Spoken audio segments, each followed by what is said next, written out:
The heart monitor help! screamed She's before seizing! Grace even understood why. She was thrashing against the hospital sheets, her thin arm yanking the four-line taut, sweat soaking through the thin gown as her body convulsed from the fever that had gripped her for 3 days straight. A nurse rushed in, steadying her shoulders, calling for the doctor. Grace's eyes fluttered open just as the door swung wide and Michael walked in. For half a second, hope flared in her chest. He came. He actually came.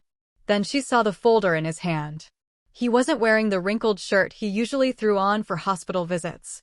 He was in a charcoal suit, freshly pressed, cufflinks catching the fluorescent light. He didn't rush to her bedside.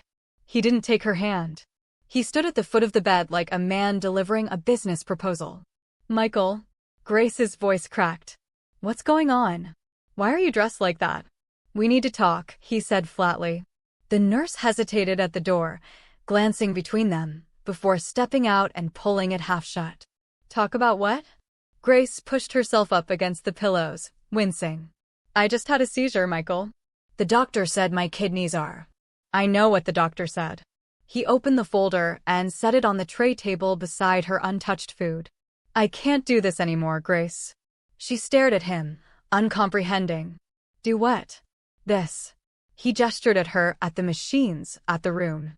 "The hospital visits. The medical bills. The uncertainty. I didn't sign up to spend my life taking care of someone who might never get better." The words hit her like a slap. For a moment she couldn't breathe, couldn't speak, could only stare at the man she had loved for 6 years as he stood there reciting her death sentence like a quarterly report. "You're divorcing me," she whispered. "Right now." She gestured weakly at the 4 in her arm, the monitors still beeping beside her. "While I'm like this? There's never going to be a good time, Grace." His voice was calm, rehearsed. "I already talked to a lawyer. The house is in my name. I'll cover this month's bills, but after that, you're on your own." "Michael, please." Her voice broke completely now, tears spilling down her face. "I need you. I'm scared. I don't know if I'm going to make it through this, and I need you here. I can't." He cut her off, not unkindly, but firmly, like a man who had already made peace with his own cruelty. "I need my life back." A doctor appeared in the doorway, clipboard in hand, and froze at the sight of the papers on the tray table, at Grace's trembling hands, at the cold set of Michael's jaw. He said nothing. He simply stepped back and let the moment happen, because some moments cannot be interrupted, only witnessed. Grace looked down at the papers. Her vision blurred with tears, but she could still make out her name, printed and waiting for a signature beside his. "Sign it," Michael said quietly, "and I'll leave you in peace." Her hand shook so badly she could barely hold the pen the nurse silently handed her. She pressed it to the paper, and something inside her, some final, fragile thread of hope, snapped clean in two. Michael took the folder back without a word, turned, and walked out. He didn't look back.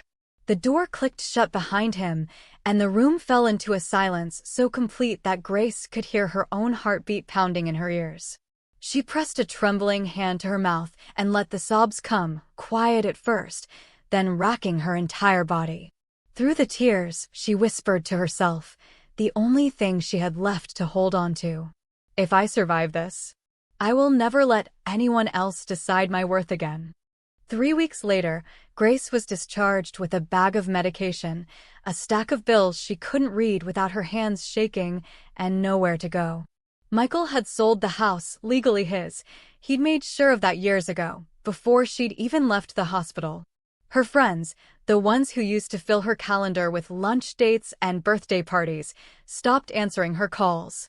Word had spread. Nobody wanted to be near the woman whose own husband had walked away from her sickbed. She found a one-room apartment 2 blocks from the hospital, cheap enough that she could still afford her medication if she skipped dinner most nights. The walls were thin. The heater rattled. Some mornings she woke up not sure if the ache in her stomach was hunger or the disease still working through her body.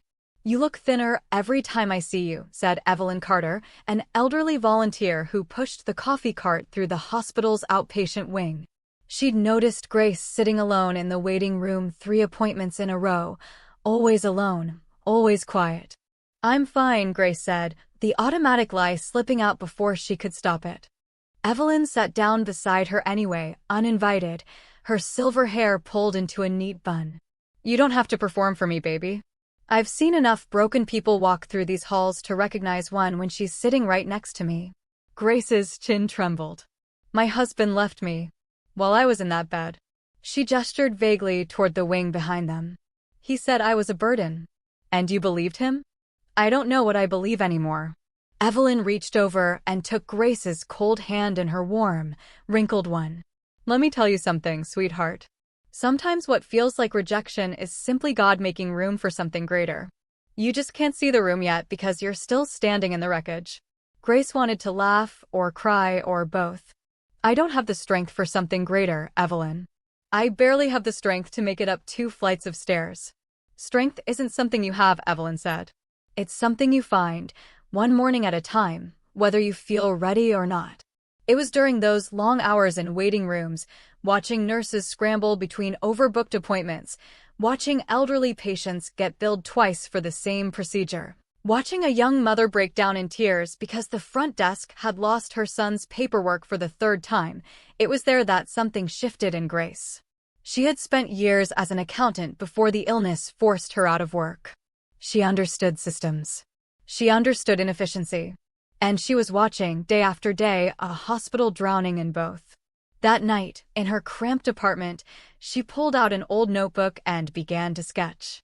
Appointment scheduling, billing reconciliation, patient record tracking. A simple, elegant system that could save hospitals thousands of hours and prevent the kind of mistakes she watched destroy people's trust every single day. She took the idea to 3 banks. All 3 rejected her. You have no collateral, one loan officer told her, barely looking up from his screen. No study income. And frankly, Ms. Daniels, your medical history makes you a liability. She took it to investors. They were worse. Healthcare software from an unemployed accountant with a chronic illness. One man laughed outright in the meeting, not even bothering to hide his amusement. Come back when you have something real. Grace walked out of that office with her chest tight and her eyes burning, but by the time she reached the sidewalk, something had hardened in her instead of breaking. Fine, she said out loud, to no one. If no one believes in my vision, I'll build it myself, one step at a time. She found Daniel Brooks through a community coding forum, a freelance developer between contracts, sharp, principled, and, as it turned out, deeply moved by her story when she finally told it to him over coffee she could barely afford. I'm not asking you to work for free forever, Grace told him. Just help me build the first version. If it works, I'll make it worth your while. Daniel studied her for a long moment. You really believe in this? It's the only thing I have left to believe in. They worked from her tiny apartment for months, her old laptop overheating on the kitchen table, Daniel's code scrolling late into the night while Grace tested every feature against the chaos she'd witnessed firsthand. When they finally had a working prototype, she took it to a small, struggling clinic on the edge of town, one so underfunded the staff still used paper charts. We'll try it for a month, the clinic director said, skeptical. No promises. Within 3 weeks, billing errors dropped by nearly half. Patient wait times fell. The front desk staff, who had been ready to quit from the stress of daily complaints, started smiling again. Where has this software been all my career? One nurse asked, only half joking. Word spread. The clinic director called 2 colleagues at other facilities. Grace found herself in meeting rooms she once would have been laughed out of, except now people were leaning forward, asking questions, taking notes. Within 2 years, Grace's company, New Dawn Health Solutions, had contracts with hospitals across 5 states. She hired her first employees from a small back office, then a real office, then an entire floor of a downtown building. She never forgot what it felt like to be dismissed, to be hungry, to be alone, and it showed in how she treated every person who worked for her. She remembers your kid's name, one new hire told another during orientation. She asks how your mom's surgery went. I've never worked somewhere like this. A business magazine ran a feature calling her the fastest rising founder in health tech you've never heard of until now. Investors who had once laughed her out of their offices began calling, suddenly very interested in a partnership. Grace took the meetings. She smiled, she negotiated, she built. But some nights, alone in her new penthouse office long after everyone else had gone home, she still thought about that hospital bed, that folder, that man who told her she was a burden. Michael's real estate empire, meanwhile, had begun quietly collapsing. 2 over-leveraged developments failed within the same year. His investors pulled out. His younger business partner, once so eager to be associated with his name, disappeared the moment the money stopped flowing. "I need capital, and I need it fast," Michael told his lawyer one evening, pacing his half-empty office. "There has to be someone still willing to bet on me." "There's a healthcare tech company throwing money around right now," the lawyer said, sliding a folder across the desk. "New Dawn Health Solutions. Founder's name is Grace Daniels." Michael froze. "Grace Daniels. You know her?"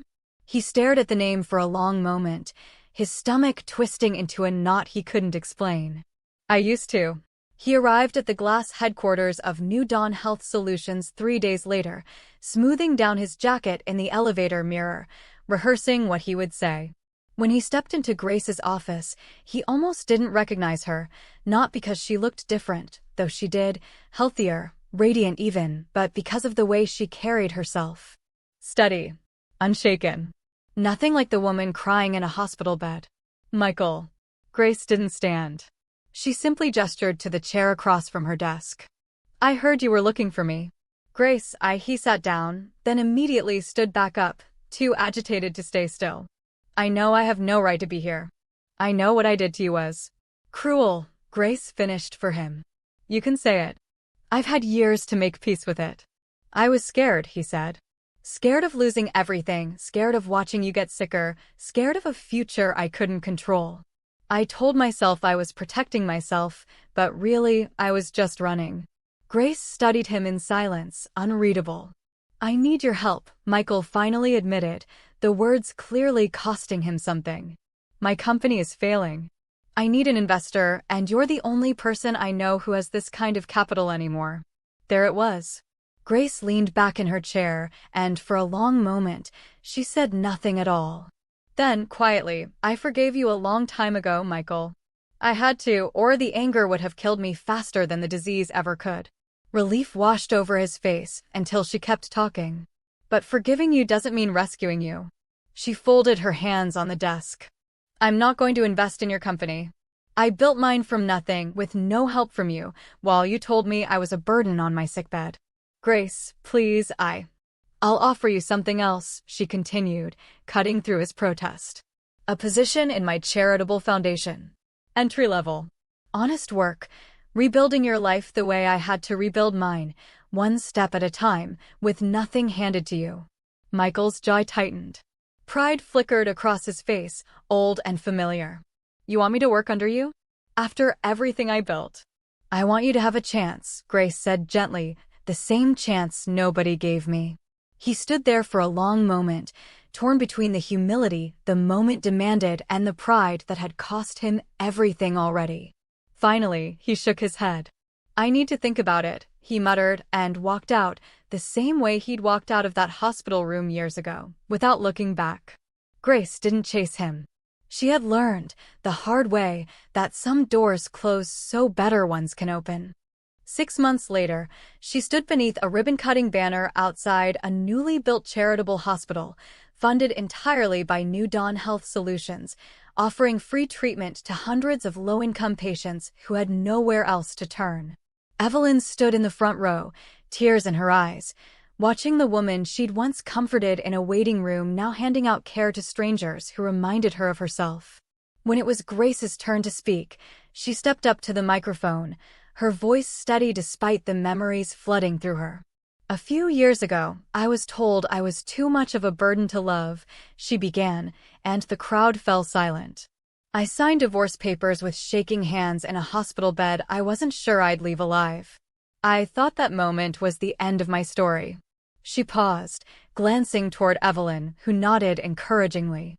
"But the place where I thought my life was ending became the place where God quietly began writing a new chapter." The crowd erupted into applause.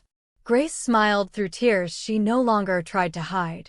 Years later, New Dawn Health Solutions had grown into an international name in healthcare technology, its charitable programs reaching thousands of patients who once had nowhere to turn. Michael, after months of humbled reflection, eventually accepted a position, not in Grace's company, but rebuilding a small consulting practice of his own, brick by honest brick, finally understanding the cost of what he'd once thrown away. Grace never sought revenge. She didn't need to. Her life had become its own answer. He divorced her on her sickbed. God gave her an empire.